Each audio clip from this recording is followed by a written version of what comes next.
It may just be the biggest song contest you've never heard of. Unlike the 40 countries taking part in the global TV audience of 195 million people. Eurovision is like taking American Idol, mixing it with the nationalism of the Olympics, and putting it all on steroids. We're also looking forward to seeing Paulina Gagarino. We want to gag on her eleganza. William Lee Adams ought to know. His website is the most popular Eurovision fan site on the internet. To the uninitiated, it's an international song contest that's been held every year since 1956. Ladies and gentlemen, good evening. Welcome with us to Naples for the 10th edition of the Eurovision Song Contest. And the whole point of Eurovision was to bring nations together. It was a competition of nations, and it still is. If you look at the scoreboard, it doesn't have the name of the singer, it says the name of your country. But more often than not, that scoreboard reveals a lot about cultural alliances and old rivalries rife throughout Europe. Ukraine. Like the Balkan bloc, where even enemies after the breakup of Yugoslavia still vote for one another.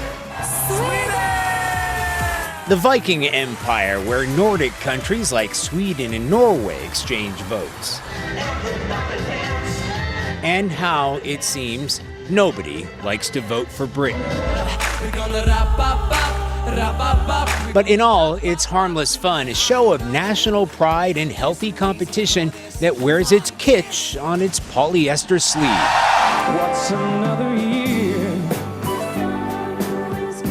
I love you, Ireland.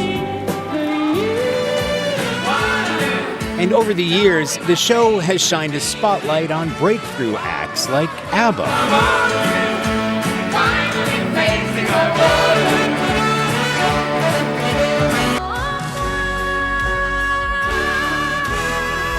And a relatively unknown 20-year-old from Canada.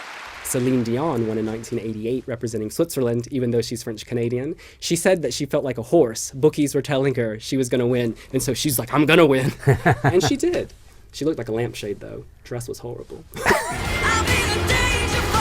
Fashion faux pas are part of the party in what's become an over-the-top strobe light and sequin spectacular with more power ballad air grabs than you could shake a glow stick at.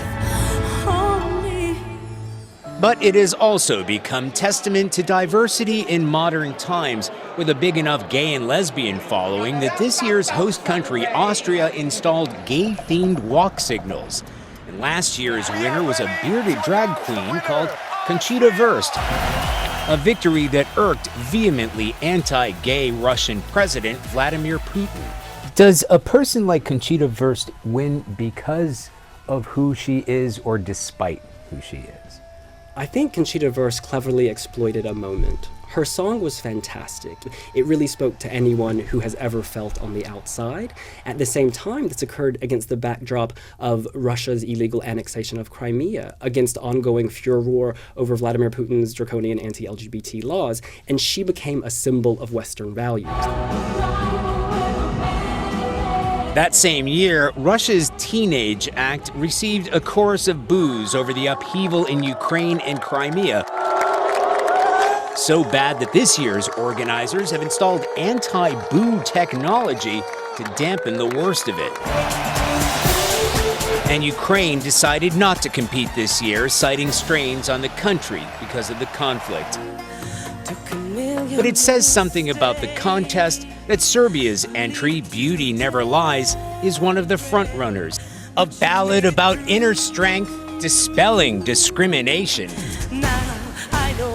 and climaxing with a trashy techno-disco vibe? Well, that's what the Eurovision Song Contest is all about.